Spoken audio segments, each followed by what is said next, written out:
Hey, welcome back to Function to Flourish. We're going to continue our series on grief and loss with our friend Kevin here. We got to know Kevin a little bit when we had our hats on. That was fun. We understood each other a little bit and kind of got a little background on him. But we're going to start diving into his story. And I know that it's going to impact us all. And I hope that you'll feel it as much as we will. Kevin, I'm going to say this at least 50 times. And that is, thank you, thank you, thank you, thank you. I know that what we're going to talk about takes a tremendous amount of courage. You're going to be vulnerable. It would just be easier. I'm sure that there's going to come a point in our conversation that you're going to say, it would have been easier to tell Todd no. But I want you to please set this up for us. When we're talking about grief and loss, let me just give a quick synopsis, like a beginning, and then we can develop that as we go. Sure.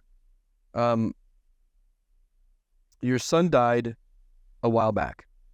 Joseph. Right. July 8th. Joseph died July 8th. You went through a lot. We're going to learn, we're going to glean from your story. Okay. Not only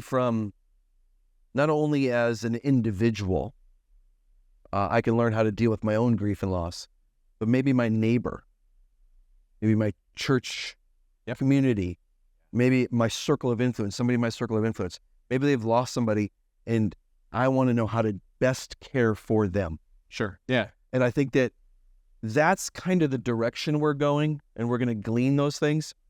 But I want you to set us up. Tell us about your family. Tell us about Jeanette, and we'll just build from there. Okay. So, yeah. So Jeanette and I met at Harrah's. Okay. So it's funny, we were talking before this session, and you're going to think I'm copying you, and I swear to God I'm not. So I had married my youngest son, Christopher's mom, and like all good Marines, you get married right away because that means you're successful, and you have kids, you have family. So I was in the middle of a divorce from that as a Marine reservist working for Harrah's. Jeanette was working for Harrah's. And I remember walking through the cafeteria, and I looked across, and I was in engineering, right? And engineering, I don't know if the casino rules were the same for you, but engineers don't date cocktail waiters. No, you just can't. It's right? against the rules, yes. Right? Because it's the whole chase system, right? So I remember walking through, and one of my coworkers was like, I am going to go to lunch with that gal. And he's like, that's probably never going to happen. Love it. Really?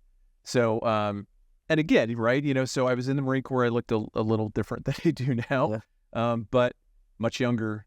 So anyway, so we went to lunch, and I asked her at lunch. She said yes. Told her all about this kid and the divorce, and she's like, oh, well, I've got 2 kids and in the middle of a divorce. I go, well, yay, something in common. Right? Yeah, first thing in common. Look, we're both a mess. And I had been in recovery for a little while. She was not.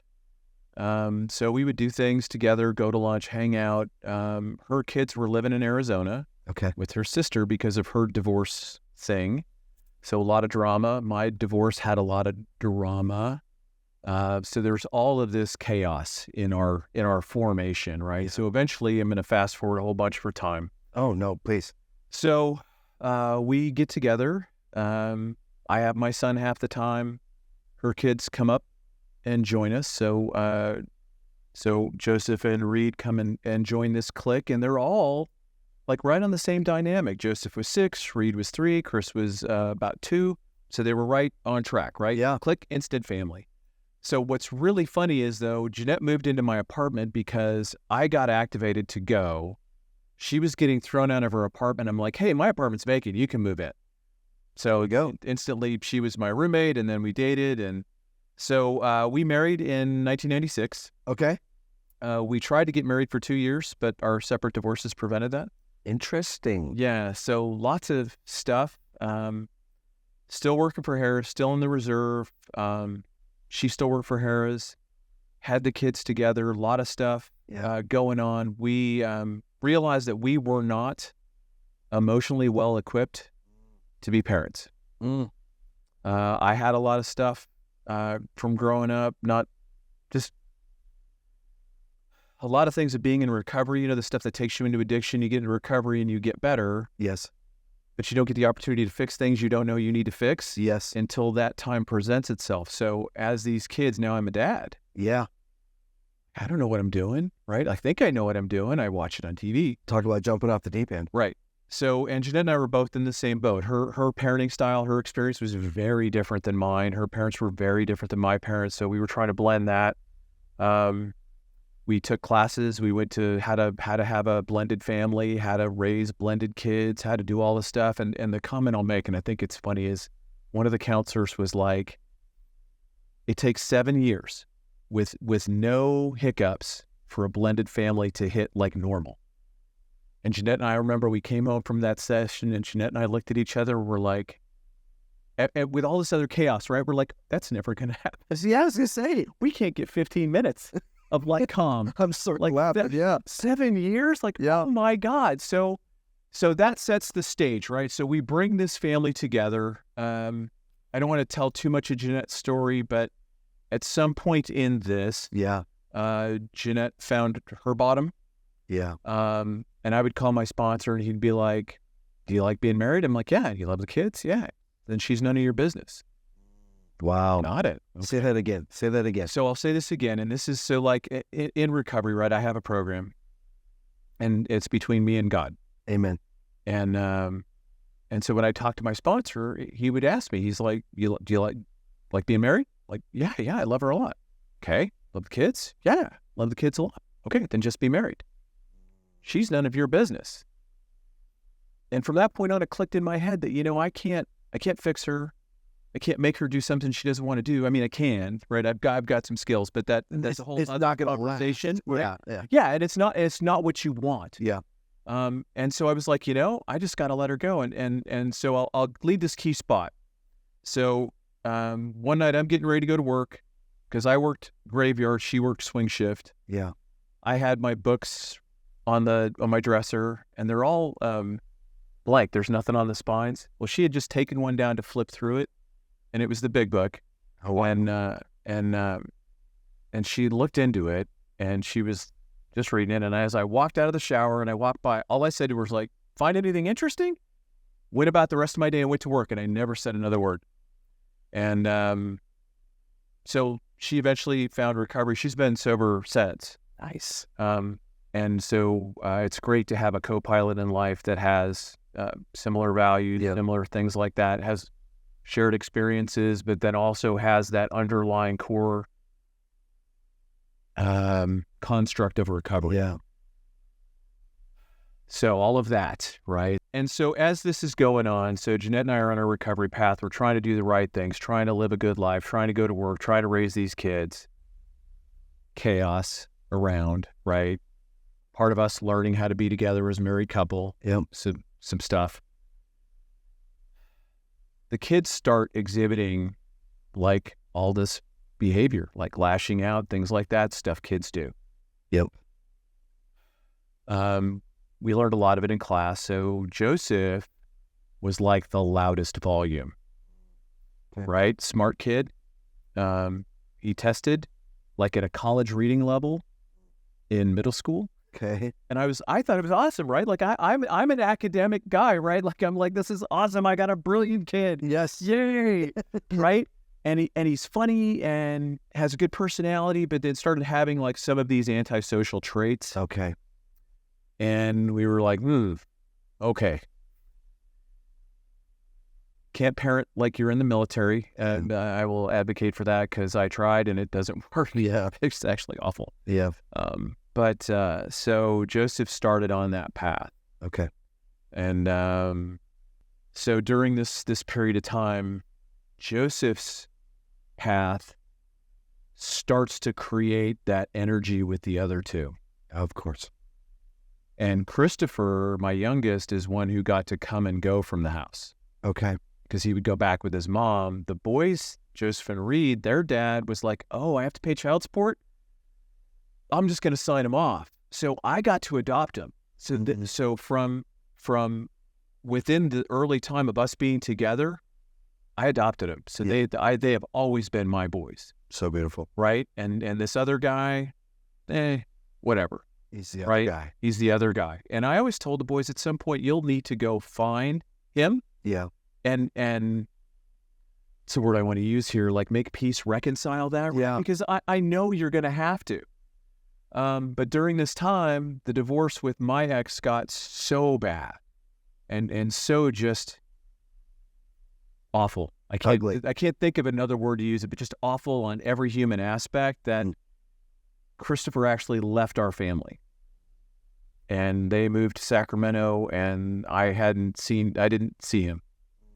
And I was talking about this with him when he was up for Joseph's funeral, about the fact that, I think God intervened. Amen. And the reason I think that is because I think God spared you from the worst of what happened, because even though it was bad when he was in the house and all the stuff is going on with divorce and kids and all the awful things people do, he got removed from that. And I'm like, you didn't see like how bad it got. Joseph got like ultra violent. Okay. Like we were told to lock up kitchen knives in the house. He got, like, if you had medication in the house, he'd find it. So he was, I know this now. I know this today, right? I didn't know it in the middle of it, right? I was this parent trying to raise kids, and the house is on, literally, like, emotionally on fire. You're just trying to survive. And like, what do we do, right? Like, so we're just trying to get through day to day. Jeanette and I are trying to, like, hey, we love each other and we want to be married, but I don't know what's going on here. So all this stuff is happening. So this is the foundation Joseph's getting into, right? And so we get into,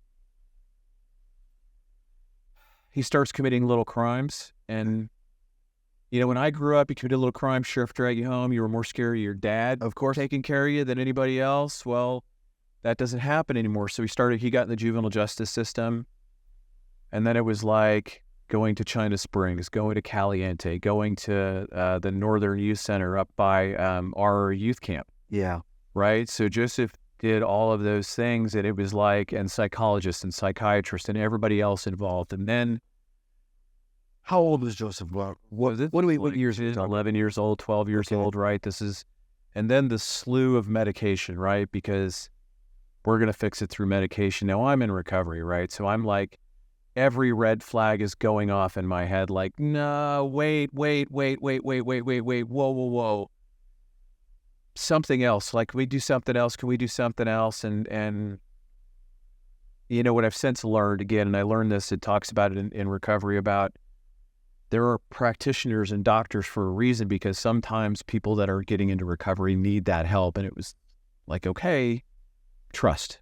Yeah. I'm going to trust these people to help him. Yeah. And tell me what I need to do to be a good parent to help him. And so anyway, we did all this stuff, and then Joseph turned 17.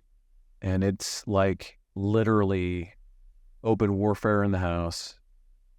Reed's gone, because it's the negative attention thing, right? Negative attention gets attention. Yeah. So he started that path. So now we have both of them.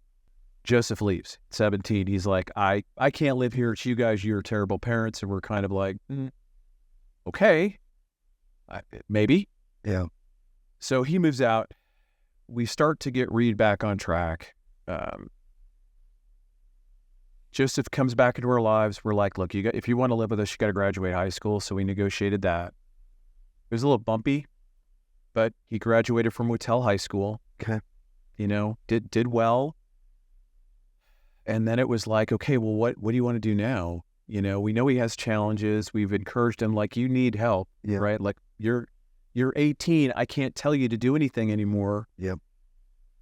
But I know you're struggling. Help me help you get through this. Yeah. And he just immediately equated help with Control. with detention. So if I go ask for help, you're going to lock me up. So I'm not going to ask for help. Okay. Because I'm going to end up here. And it was really tough in that cycle. So Joseph decided he wanted to join the Navy. Well, he wanted to be a welder. He wanted to go in the Marine Corps, be like Dad. And I'm like, you don't want to weld in the Marine Corps. It's tanks, and nobody wants to weld on tanks. That's not cool. Yeah. I said, but the Navy, right? You can go do some cool welding. Yeah. Now Joseph's ASVAB scores off the chart. So Like interesting. just completely right off the chart. Like he could do whatever he wanted to do. Is the Navy recruiter was like, oh my God. You're awesome. So we lined him up for, I didn't do anything. I was just Yeah. there to guide, but he got into the welding for the submarines. And I'm like, yes, Awesome. That's a career path. Yay. Right? Like I start thinking in my head, We've broke this pattern. maybe we've turned a corner. Yeah. Right? Like maybe we've done something here that we can get on the right path. Well, he goes to base training, gets kicked out halfway through, comes home, and this is the beginning of this cycle. Reed, on the other hand, now has gone to all the juvenile justice places, right? Comes home, we're in the same place. Hey, you got to figure out what you want to do with your life. He actually does decide that he doesn't want to finish school because we moved from Lake Tahoe to Washoe Valley. Yeah. He's going to Damane. He went from 80 kids at Whittle to 1,800-ish kids at Damane. Yeah. And so his had exploded, right? Like that, can't process that. And then, so he takes his GED. We find a recruiter that'll take a tier 4 recruit kid, and so off he goes down that path. So instantly, Jeanette and I are empty nesters. I think, let me jump in. Yeah. I think that, man, I can't even tell you thank you enough. I said thank you. I think that what you just shared with us, you drew such a picture for all of us. Not only me, but everybody listening. Yeah. I understand Kevin. I understand Joseph. I understand to some degree. When we come back, I want to dig into, we talked about a phone call. Me and you talked about it in the past. Yep. I want to talk about that phone call as we move towards the understanding of the loss of Joseph. Okay? Yeah. Hey, when we come back, we're going to get busy with Kevin, and we're going to continue down this path on this story. I know that for each of you, much like me, I can't wait for the next part of it so that I can learn. I hope you'll come back and join us. We'll see you soon.